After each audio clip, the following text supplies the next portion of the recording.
Hi friends, welcome to குறிஞ்சி.com. இன்னைக்கு நம்ம பேக்கரி ஸ்டைல் மினி ஜாங்கிரி எப்படி செய்யறதுன்னு பார்க்கலாங்க. ஏற்கனவே நம்ம சேனல்ல கோதுமை வச்சு ஜிலேபி எப்படி செய்யறதுன்னு சொல்லிட்டு பார்த்துருக்கோம். இன்னைக்கு நம்ம உளுந்துல மினி ஜாங்கிரி எப்படி செய்யறதுன்னு பார்ப்போம். அதுக்கு நான் 1 கப் அளவுக்கு உளுந்து எடுத்திருக்கேன். இதோட அளவு பார்த்தீங்கன்னா 100 கிராம் வரும். இந்த உளுந்தை நல்லா 2லேருந்து ஒரு 3 தடவை கழுவிட்டு தண்ணி ஊற்றி 1 மணி நேரம் ஊற வச்சு எடுத்திருக்கேங்க. 1 மணி நேரம் ஊறினாலே போதும், இந்த உளுந்து நல்லா ஊறிடும். இப்போ நம்ம கொஞ்சமான அளவில் ஊற வச்சிருக்கிறதுனால இதை நம்ம மிக்சியிலேயே தண்ணி கம்மியாக சேர்த்து கெட்டியாக அரைச்சி எடுத்துக்கலாம். இந்த அளவுக்கு கெட்டியாக நம்ம மாவை அரைச்சி எடுத்துட்டு இதில் 2 பிஞ்ச் அளவுக்கு உப்பு சேர்த்துக்கலாம். 1 ஸ்பூன் அரிசி மாவு,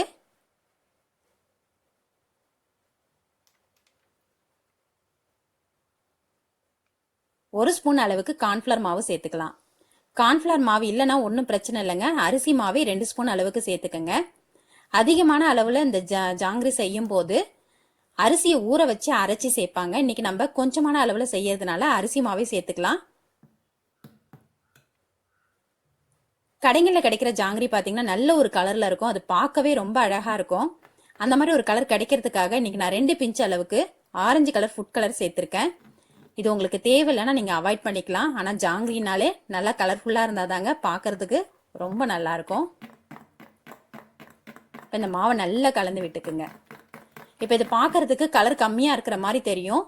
இந்த அளவில் நம்ம கலர் சேர்க்கும் போது நம்ம இதை எண்ணெயில் பொரிச்சு எடுத்தால் நமக்கு கரெக்டான அளவுக்கு கலர் கிடைச்சிரும்.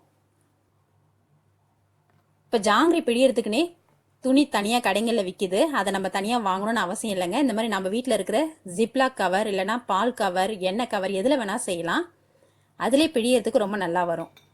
இப்போ மாவு இந்த மாதிரி கவரில் போட்டுட்டு இந்த மாதிரி 2 எஜ்ஜையும் சேர்த்து லப்பர் பேண்ட் போட்டு டைட்டாக சுற்றிட்டோம்னா இந்த மாதிரி நமக்கு கோன் மாதிரி கிடச்சிரும். அது நம்ம கையில் பிடிச்சி பிழியறதுக்கு ரொம்ப ஈஸியாக இருக்கும். அடுத்து நம்ம சர்க்கரை பாகு ரெடி பண்ணிக்கலாம். நம்ம 100 கிராம் அளவுக்கு உளுந்து எடுத்திருக்கோம். அதுக்கு 200 கிராம் அளவுக்கு சர்க்கரை எடுத்துக்கலாம். எந்த கப்பால சர்க்கரையை அளந்து எடுக்கிறீங்களோ அதே கப்பால பாதி அளவுக்கு தண்ணி சேர்த்துடுங்க. இப்போ இந்த சர்க்கரை நல்லா கரைஞ்சி கொதிச்சு நமக்கு ஒரு கம்பி பதம் வரணும். இப்போ நமக்கு கம்பி பதம் வந்துடுச்சு.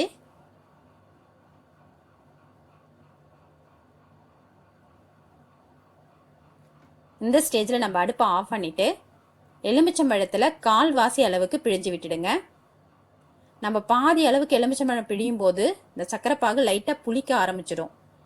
1/4 வாசி அளவுக்கு பிழிச்சாலே போதும். அதுவே இந்த சர்க்கரை பாகு கிறிஸ்டல் ஆகாமல் இந்த மாதிரி நமக்கு லிக்விடாகவே இருக்கும். இப்போ சர்க்கரை பாகும் நம்ம ரெடி பண்ணிட்டோம். ஜாங்கிரி பிழியறதுக்கு இந்த மாதிரி அகலமான கடாய் எடுத்துக்குங்க. அடி சமமாக இருக்கணும். அந்த மாதிரி கடாயில் 1 இன்ச் அளவுக்கு எண்ணெய் ஊற்றிடுங்க. இப்போ நம்ம மாவு ஃபில் பண்ணியிருக்க அந்த கவரோட நுனியை கட் பண்ணிடலாம். ரொம்ப பெருசாக கட் பண்ணிடாதீங்க, திட்டமாக கட் பண்ணிக்கோங்க.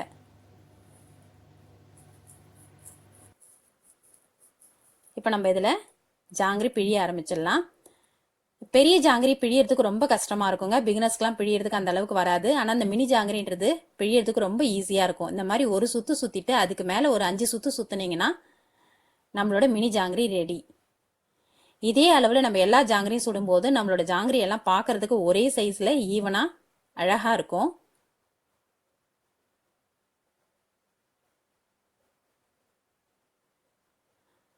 பார்க்கவே ரொம்ப அழகா இருக்கு பாருங்க.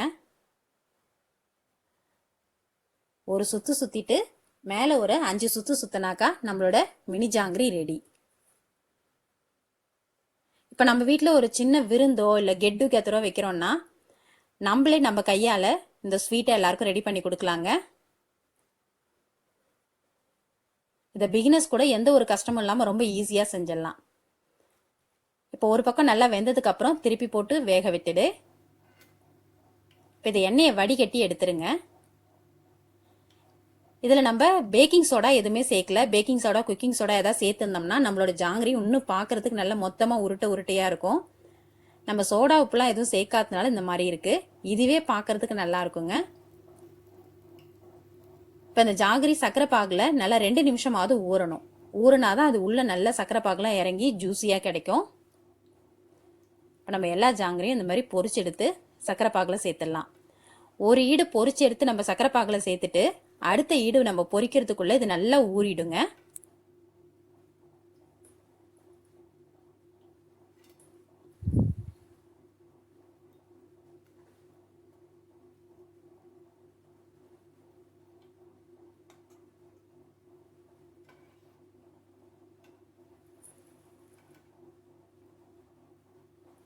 இப்போ இது சக்கரை பாகில் நல்லா ஊறட்டும். அதுக்குள்ளே நம்ம அடுத்த இடு பிழிய ஆரம்பிச்சிடலாம்.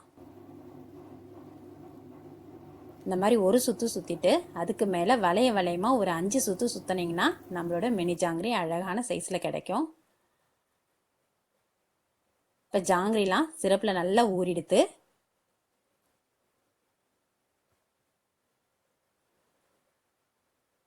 ரொம்ப நாள் சுகர் சிரப்லேயே விடணும்னு அவசியம் இல்லைங்க. ஊறனதும் நம்ம எடுத்துடலாம்.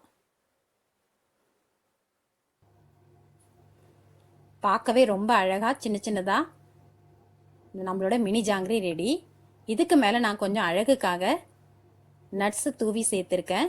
இது உங்களுக்கு தேவையில்லைன்னா நீங்கள் அவாய்ட் பண்ணிக்கலாம்.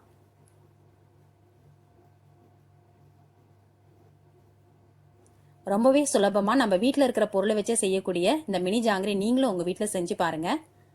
செஞ்சு பார்த்துட்டு எப்படி வந்ததுன்னு சொல்லிட்டு உங்கள் கமெண்ட்ஸை கமெண்ட் பாக்ஸில் சொல்லுங்கள். இந்த ரெசிபி உங்களுக்கு பிடிச்சிருந்தா லைக் பண்ணுங்கள், ஷேர் பண்ணுங்கள், சப்ஸ்கிரைப் பண்ணுங்கள். உங்கள் ஃப்ரெண்ட்ஸ் அண்ட் ரிலேட்டிவ்ஸோட இந்த வீடியோவை ஷேர் பண்ணிக்கோங்க. நன்றி, வணக்கம்.